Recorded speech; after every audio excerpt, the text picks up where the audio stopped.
በዛሬ ቪዲዮአችን ላይ ሰው ምን ይለኛልና ይሉንታን በማቆም ራሳችንን እንድንሆን የሚያግዙንን ልማዶች ይዤላችሁ መጥቻለሁ። ራስን መሆን ትልቅ ረፍትና ደስታ አለው። እኛ የምንፈልገውን ውሳኔ መወሰን፣ እኛ እንደምንፈልገው መኖር፣ ይሉንታ ለመያዝ ትልቅ ረፍትና ደስታ ያለው ነገር ነው።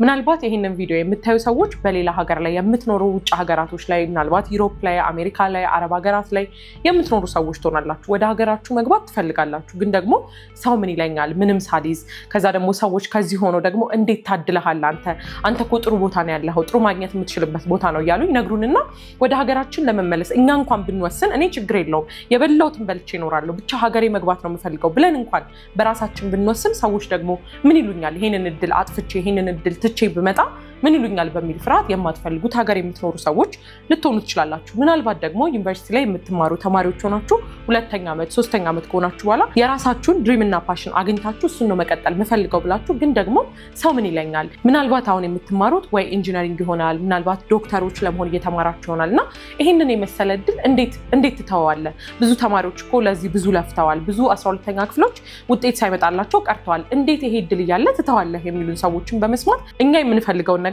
ትተን ይሆናል።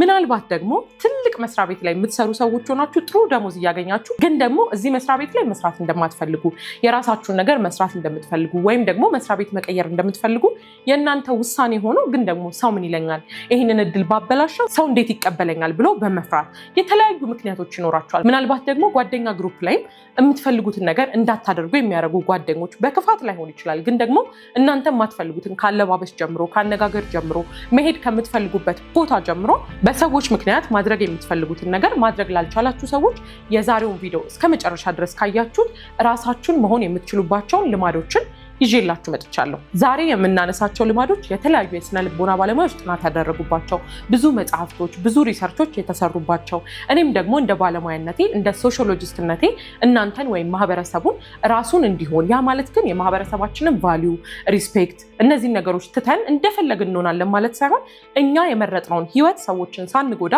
መኖር የምንችልበትን ልማዶች ይዤላችሁ መጥቻለሁ። ቀጥታ ወደ ልማዶቹ እንሄዳለን። ሰላም፣ እንዴት ቆያችሁኝ? ወደዚህ ዩቲዩብ ቻናል ስለመጣችሁ እጅግ በጣም አመሰግናለሁ። እዚህ ዩቲዩብ ቻናል ላይ ብዙ የምትጠቀሙበት ፐብሊክ ስፒኪንግ፣ ኮሚኒኬሽን፣ ራስን መቀየር፣ ራስን መሆን፣ ፐርሰናል ዲቨሎፕመንት፣ ማርኬቲንግ፣ ሴልስ፣ ከስተመር ሰርቪስ በጣም ብዙ እውቀቶችን የምታገኙበት ቻናላችን ነው። አብሬያችሁ የምቆየው ቤተልሔም ወዳጆ እባላለሁ። በሙያዬ ሶሺዮሎጂስት ነኝ። እናንተን ለማገልገል ይህንን ዩቲዩብ ቻናል ከፍተን እየሰራን ነው። ዩቲዩብ ቻናሉን ሰብስክራይብ ካላደረጋችሁ ሰብስክራይብ ማድረጋችሁን እንዳትረሱ። ወደ መጀመሪያው ልማዳችን እንሄዳለን። የመጀመሪያው የሚሆነው አንተ ማነህ? በጣም ብዙዎቻችን አንቺ ማነሽ ስንባል የምንሰራውን ስራ፣ ለምሳሌ እኔ ኮንተንት ክሬት አደርጋለሁ፣ ትሬኒንግ ሰጣለሁ፣ የተለያዩ ስቴጆችን ሆስት አደርጋለሁ እና ቤቲ ማናት ሲባል በጣም አብዛኛው ሰው ቤቲ ትሬን የምታደርግ ሆስት የምታደርግ ምናልባት ደግሞ ትዳር ላይ ያላችሁ ሰዎች ደግሞ ሚስት አንቺ ማነሽ ስንባል ሚስት መሆናችንን ብቻ ቦታ የምንሰጠው፣ ስፔሻሊ ደግሞ የኛ ሀገር እናቶች ለልጆቻቸው ብዙ ዋጋ የሚከፍሉ ማንነታቸውን አሳልፎ እስከ መስጠት የሚደርሱ እናቶች ናቸው። ይሄ ነገር ግን ትልቅ ጉዳት ያመጣል። ራስን አለመሆን ደስታን ያሳጣል። ደስተኛ ያልሆነች እናት ደግሞ ልጆቿንም በጥሩ ሁኔታ ለማሳደግ ትቸገራለች። ስለዚህ የመጀመሪያው ማወቅ ያለብን አንተ ወይም አንቺ ማነሽ? ከነዚህ ስራዎች፣ ከነዚህ ታይትሎች፣ ከነዚህ ፕሮፌሽናል ስያሜዎች ውጭ አንተ ማነህ? ለምሳሌ እኔ እንዳልኳችሁ ሶሻል ሚዲያ ላይ እሰራለሁ፣ ሆስት አደርጋለሁ፣ የተለያዩ ስቴጆችን እመራለሁ፣ ትሬኒንጎችን እሰጣለሁ። ግን ደግሞ ቤቲ ይቺ አይደለችም። ምክንያቱም ይሄ በማንኛውም ሰዓት ሊቆም የሚችል ወይም ሊቋረጥ የሚችል ነገር ነው። ኢንተርኔት ከሌለ የኔ ስራ የለም። ስለዚህ በኢንተርኔት ላይ ዲፔንድ ያደረገ ደግሞ ማንነት ሊኖረኝ አይገባም። እንደ ምሳሌም እንዲሆናችሁ እኔ ማነኝ ብዬ እንደማስብ ልንገራችሁ። እኔ ማለት ፈጣሪ የሚወዳት የሚረዳት አምላኳ በብዙ ነገር የሚያግዛት ብትወርቅ የሚያነሳት በመንገዶቿ ሁሉ የሚደግፋት ልጅ ነኝ። ከዛ ደግሞ እድሎችን አንዴ ብቻ የሚሰጠኝ ፈጣሪ ሳይሆን አንዴ ብሳሳት ሁለተኛም ደግሞ እድል የሚሰጠኝ ሶስተኛም እድል የሚሰጠኝ ተስፋ የማይቆርጥብኝ አምላክ ያለኝ ልጅ ነኝ ብዬ ነው የማምነው። ስለዚህ ይሄ በምንም ተአምር ማንም ሊነጥቀኝ የሚችል ነገር አይደለም። በገንዘባችን የምንጠራ ከሆነ በታይትላችን የምንጠራ ከሆነ ዊኔቨር ነው የትኛው ጋር ልናጣው እንደምንችል። ጤናችንም እርግጠኛ አይደለንም። በጤናችን እርግጠኛ መሆን አንችልም። አሁን ባለኝ ነገር እኔ እርግጠኛ መሆን አንችልም። ዛሬ ሶሻል ሚዲያ እየሰራው ነው፣ ዛሬ ትሬኒንግ እየሰጠው ነው፣ በሙሉ ጤና ሆኜ እየተንቀሳቀስኩ ነው። ነገ ግን ይሄ የኔ ማረጋገጫ አይደለም። ስለዚህ ታይትሎቼ የኔ ማንነት መሆን የለባቸው። መጀመሪያ ላይ እንዳልኳችሁ እናንተ ጥሩ ሚስት መሆን ጥሩ እናት ላይ መሆን ብቻ ትኩረት ስታደርጉ ሌላ ማንነት ቢውልድ ማድረግ ወይም ደግሞ የማይሻር ማንነትን ቢውልድ ማድረግን እንረሳለን። ሚስት መሆን ምናልባት እንደው ተውትና ይሄ መፋታት ነው የሚለውን መጥፎ ነገሮችን እንተዋቸውና ሰው ግን ደግሞ ቋሚ አይደለም። ዛሬ ሚስት ብቻ ነኝ ብለሽ የተጠራሽ ሴት ባልሽ የሌለ ቀን አንቺ ማነሽ? ከዛ እናት ይሆንሽም ነገ ልጆች ያገባሉ አይደለ? እንደው መጥፎ ነገሮችን ሁላ ብንተዋቸው እነዚህ ነገሮች ይፈጠራሉ። ያኔ እናንተ ማናችሁ? ሰው ማንነቱ ሊሆን የሚገባው ማንም የማይነጥቀው ነገር ነው። ኮንፊደንሳችንም እንደዛ ነው ቢውልድ መደረግ ያለበት። የኔ ኮንፊደንስ በስራዬ፣ የኔ ኮንፊደንስ ባለኝ ገንዘብ፣ የኔ ኮንፊደንስ በምለብሰው ልብስ፣ የኔ ኮንፊደንስ ዛሬ ባለኝ ቆዳ ከሆነ ዊኔቨር ነው ነገ ምን ፊቴ ላይ ሊፈጠር እንደሚችል ምን ሊፈጠር እንደሚችል አናቅም። ስለዚህ በማይንቀሳቀሰው ማንነታችን መጠራት መቻል አለብን። ልክ እኔ የኔ ማንነት ብዬ እንዳስቀመጥኩላችሁ እናንተ ማን ናችሁ? እስቲ ኮሜንት ላይ አስቀምጡልኝ። ወደ ሁለተኛው ልማድ ደግሞ እንሄዳለን። ሁለተኛው ደግሞ ድምጽ መለየት ነው። የማንን ድምጽ ነው የምትኖሩት? ሁላችንም በህይወታችን ላይ ማድረግ የምንፈልጋቸው ነገሮች ይኖራሉ። ምናልባት መጀመሪያ ላይ እንዳልኳችሁ በተለያዩ ሀገራት ላይ የምትኖሩ ሰዎች ቤተሰቦቻችሁ ማገዝ ትፈልጋላችሁ፣ ግን ደግሞ ማገዝ የምትችሉበት ልክ ይኖራችኋል። በየወሩ መላክ የምትችሉ ገንዘብ ሊሆን ይችላል፣ ወይ ደግሞ እናንተ በየወሩ አትችሉም፣ በተወሰነ ጊዜ ማገዝ ልትፈልጉ ትችላላችሁ። ፕላስ ደግሞ ከሀገር ውጭ ስላላችሁ ብቻ መላክ ትችላላችሁ ማለት ላይሆን ይችላል። ግን ደግሞ ሰው ምን ይለኛል፣ ባልክ እኮ ቤተሰብ ይታዘበኛል፣ ጎረቤት፣ ጓደኛ ምን ይለኛል በማለት ከራሳችሁ እየቀነሳችሁ ሳትችሉ የምታደርጉ ሰዎች ትኖራላችሁ። ያ ማለት በሰዎች ድምጽ እየኖራችሁ ነው። በይሉንታ ሰው ምን ይለኛል፣ ዛሬ ባልክላቸው እኮ ይታዘቡኛል፣ እሱ ጥሩ ላይ ነው ብለው ያስባሉ ብሎ አስቦ በሰው ድምጽ መኖር ነው። ግን ደግሞ እናንተን ራሳችሁን ህይወታችሁን የምታውቁት እናንተ ናችሁ። በራሳችሁ ድምጽ መኖር መጀመር አለባችሁ። እንዳልኳችሁ ራስን መሆን ትልቅ ደስታና እረፍት ይሰጣል። የማትችሉ ከሆነ መጀመሪያ የምትችሉትን ያህል ማወቅ አለባችሁ። ድምጻችሁን፣ የእናንተን ህይወታችሁን፣ መንገዳችሁን ማወቅ መቻል አለባችሁ። ከዛ ስትኖሩ በዛ ልክ መሆን አለበት እንጂ በይሉንታ ሰው ምን ይለኛል ብሎ መኖር ብዙ ዋጋ ያስከፍላል። ኖት ኦንሊ ከሀገር ውጭ ያላችሁ ሰዎች ብቻ ሳይሆን እዚህም ሀገር ውስጥም ያላችሁ ሰዎች ምናልባት እናንተ ቀስ ብላችሁ ማቹርድ ሆናችሁ ማግባት የምትፈልጉ ሰዎች ትሆኑና መቼ ነው የምታገባው፣ መቼ ነው የምታገቢው፣ መቼ ነው የምትወልዱት የሚሉ የተለያዩ ድምጾች ይመጡና የማትፈልጉትን ነገር ቶሎ እንድትወስኑ ያደርጋችኋል። ስለዚህ በሰዎች ድምጽ ነው የምትኖሩት ወይስ በራሳችሁ ድምጽ? አሁን እየሰራችሁ ያላችሁት ስራ እውነት እናንተ የምትፈልጉት ነው? በተለያዩ ሃይማኖቶች ላይ ለማንበብ ሞክሬ ነበርና ፈጣሪ ሁልጊዜ ዓላማ አለው። አንድን ሰው ሲፈጥር ለሱ ዓላማ አለኝ ይላል እና የእውነት ፈጣሪ የፈጠራላችሁን ዓላማ እየኖራችሁ ነው? ይገባኛል። አንዳንድ ጊዜ በህይወት አጋጣሚዎች ባለመመቸት የምንፈልገውን ስራ ላንሰራ እንችላለን። ምናልባት ጎበዝ ጋዜጠኛ መሆን የሚችል ሰው ጎበዝ አካውንታንት ሊሆን ይችላል። ምናልባት ጎበዝ ኮንተንት ክሬተር መሆን የሚችል ሰው ደግሞ ዶክተር ሆኖ ሊሆን ይችላል። በኑሮ አጋጣሚ የሆናችሁ ሰዎች ኢትስ ቬሪ ኦኬ። ኑሯችን እየተስተካከለ ሲሄድ እናደርጓለን። ግን ደግሞ በሰዎች ድምጽ ግን እየኖራችሁ ያላችሁ ሰዎች ቆም ብላችሁ ማሰብ አለባችሁ። ህይወታችን ያን ያህል ረዥም አይደለችም። ህይወታችን በጣም አጭር ናት። ስለዚህ ለዚህ ደግሞ አጭር ህይወት እኛ የምንፈልገውንና የራሳችንን ድምጽ መኖር መቻል አለብን። ለዚህኛው ደግሞ የምታደርጉት ኤክሰርሳይዝ ቁጭ በሉና በህይወታችሁ ላይ አሁን እየኖራችሁ ያላችሁትን ህይወት፣ ከዚህም በኋላ መኖር የምትፈልጉትን ህይወት ምን ያህሉ የእናንተ ድምጽ ነው? አንዳንዴ ደግሞ ሰዎች ብቻ ሳይሆኑ ሶሻል ሚዲያም አሁን ድምጽ እየሆነን ነው። በጣም የሚያስፈራኝ ነገር ራሳችንን እንደ እርሻ ብናስበው እዛ እርሻ ቦታ ላይ የተተከሉ ተክሎች እውነት እኛ የምንፈልጋቸው ተክሎች ናቸው ወይስ ሰው እንደፈለገ የተከለው ነው? ሰው የተከለው ተክል ደግሞ ለእኔ እንደ አረም ነው የሚሆነው። ሰላም ይነሳኛል፣ ደስታ አይኖረኝም፣ ጥሩ ህይወት እየኖርክ እንደሆንክ አይሰማኝም። ሁሌ ጠዋት ስነሳ የምጠላውን ህይወት እንድኖር ያደርገኛል። ስለዚህ የራሳችሁን እርሻ ላይ ራሳችሁ መትከል አለባችሁ። እናንተ የምትፈልጉትን ነገር የሰዎችን እርሻ እስካልነካችሁ፣ ሰው መሬት ላይ እስካልደረሳችሁ ድረስ እናንተ በመሬታችሁ ከፈለጋችሁ ብርቱካን፣ ከፈለጋችሁ ስንዴ፣ በኋላ አድጎ እኔ ያዋጣኛል፣ አድጎ ብበላው ደስ ይለኛል የምትሉትን ነገር መትከል መቻል አለባችሁ። ህይወታችን ላይም የምንፈልገውን ነገር እኛ በራሳችን ድምጽ መኖር መቻል አለብን። አሁን ይህንን ቪዲዮ ከጨረሳችሁ በኋላ ቁጭ ብላችሁ የምትኖሩትን ህይወት ጻፉልኝ። ከዛ መሆን የምትፈልጉትን ነገር ጻፉና እውነት የእናንተ ድምጽ ነው ወይ? እውነት እናንተ የምትፈልጉት ነው ወይ?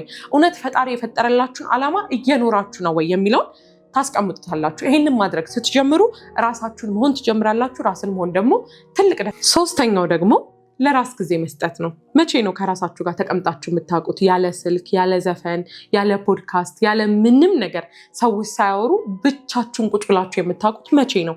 አሁን ላይ የመረጃ እጥረት ሳይሆን የራስን ድምፅ የማዳመጥ ችግር ነው ያለብን። በጣም ብዙ መረጃዎችን እንሰማለን ከማህበረሰባችን፣ ከቤተሰቦቻችን፣ ከጓደኞቻችን።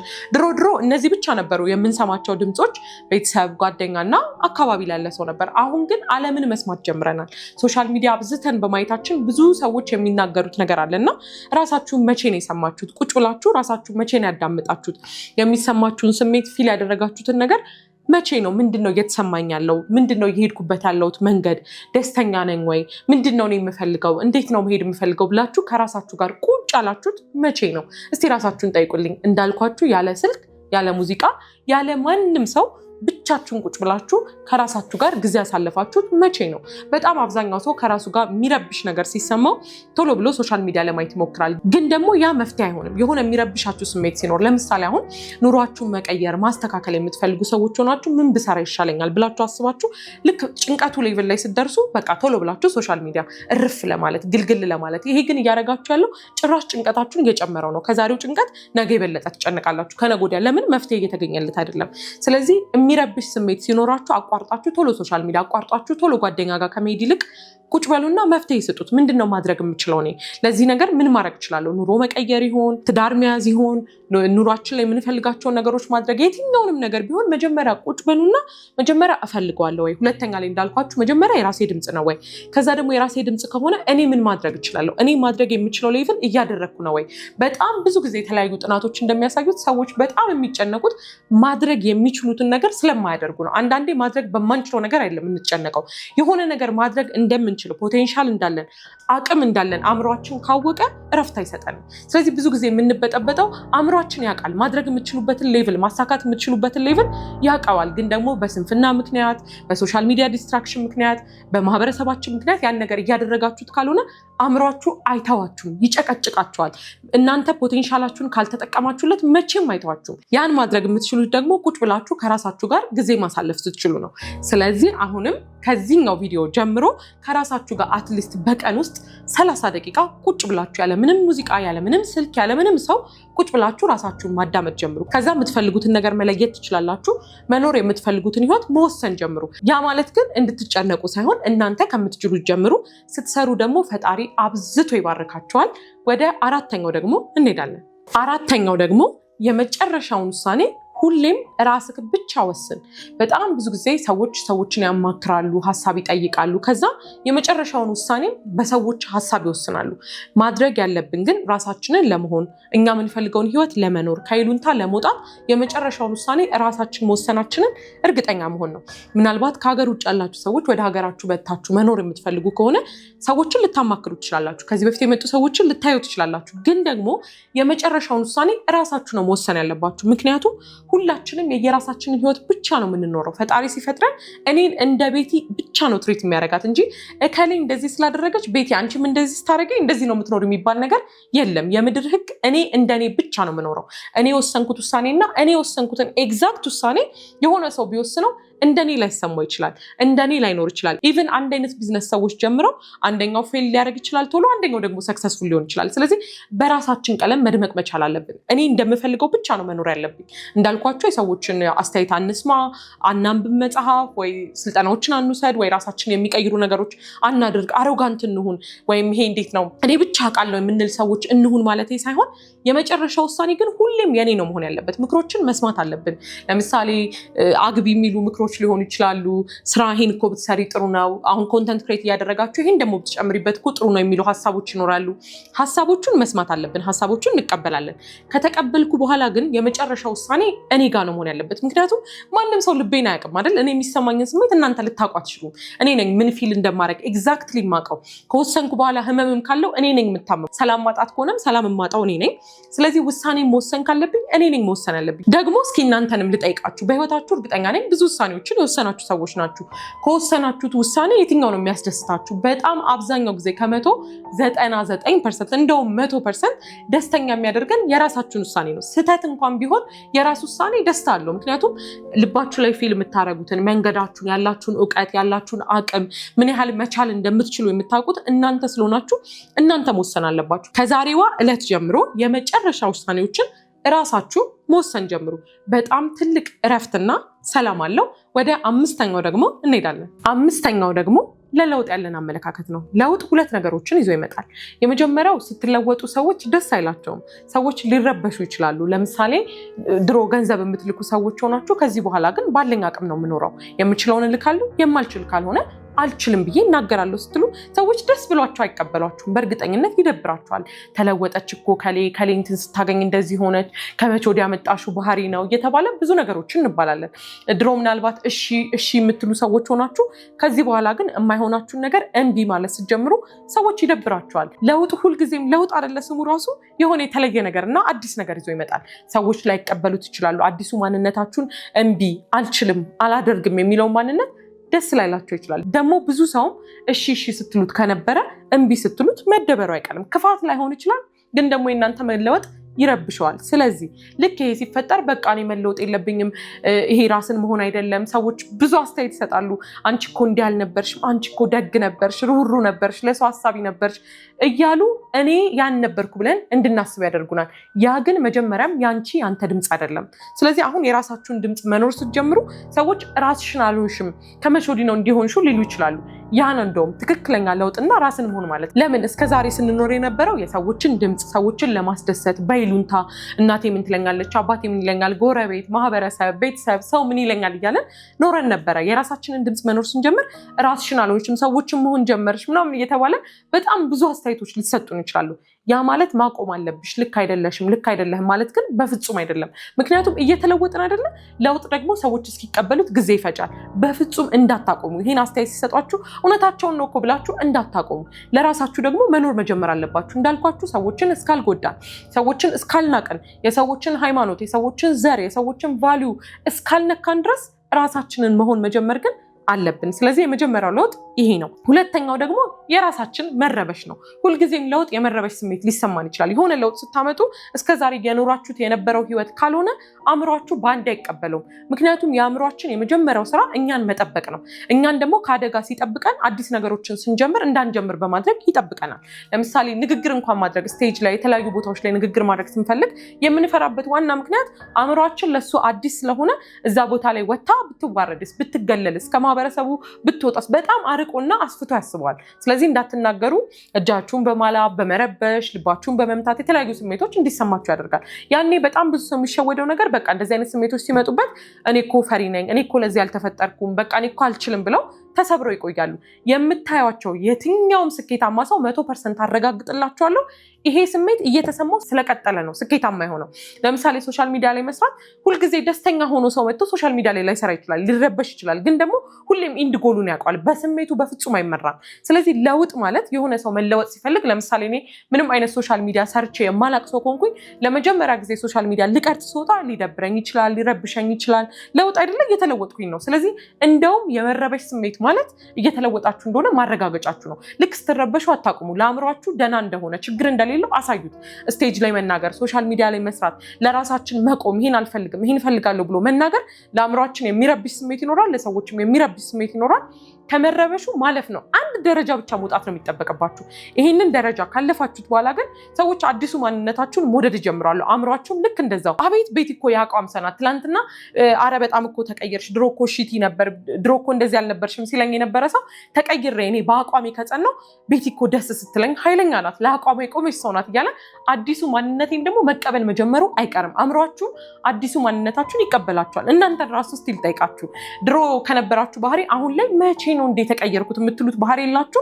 ከተቀየራችሁ በኋላ ግን ዩሲ ፔን የለውም። መጀመሪያ ላይ እኮ ለመቀየር ብዙ ፔን ተሰምቷችሁ ይሆናል። ምናልባት ሰዎች ፊት የማታወሩ ሰዎች ከነበራችሁ ያኔ እኮ በጣም ፔንፉል ነበር። አሁን ግን ረስታችሁት ከሰዎች ጋር በጣም እየተገባባችሁ መቼ እንኳን እንዲህ እንደሆናችሁ እስከማታውቁት ድረስ አዲሱ ማንነታችሁን ለምዳችሁታል። ስለዚህ አዲሱን ማንነት ለመልመድ የመረበሽ ስሜት ማለት የማቆም ስሜት መሆን የለበትም። ስለተረበሻችሁ አቁሙ። ለእናንተ አልተፈጠረም ማለት እንዳልሆነ ማወቅ አለባችሁ። ወደ 6ኛው ደግሞ ሀሳባችን እንሄዳለን። ከመሄዳችን በፊት ግን ይሄንን ዩቲዩብ ቻናል ሰብስክራይብ ካላደረጋችሁ ሰብስክራይብ ማድረጋችሁን እንዳትረሱ። ምክንያቱም በጣም ብዙ ጠቃሚ ሀሳቦች ያመልጣችኋል። ሰብስክራይብ ደግሞ ስለምታደርጉ እጅግ በጣም አመሰግናለሁ። 6ኛውና የመጨረሻው ደግሞ የማይወላወል ማንነት መገንባት ነው። ቁጭ ብላችሁ መጀመሪያ ጠንካራ ጎናችሁን እወቁ። ምንድነው የኔ ጠንካራ ጎን፣ ምንድነው የኔ አቅም የሚለው እወቁ። ከዛ ውጪ ደግሞ ተፈጥሯችሁ ላይ የሚሰጥ አስተያየትም በፍጹም መቀበል የለብንም። ያ ነው የማይወላወል ማንነታችን ማለት ተፈጥሯችንና የኛን ጠንካራ ጎኖች ማወቅ መቻል አለብን። ያኔ ሰዎች መጥተው በጣም ጥሩ አስተያየት ሲሰጡንም በጣም ልባችን በደስታ በሐሴት ሊሞላም አይገባም።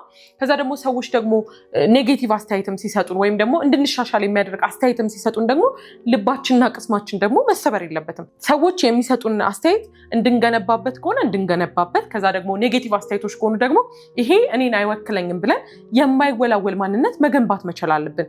በተለይ እንዳልኳችሁ ደግሞ ተፈጥሮ ላይ የሚሰጡ አስተያየቶችን በፍጹም መቀበል የለብንም።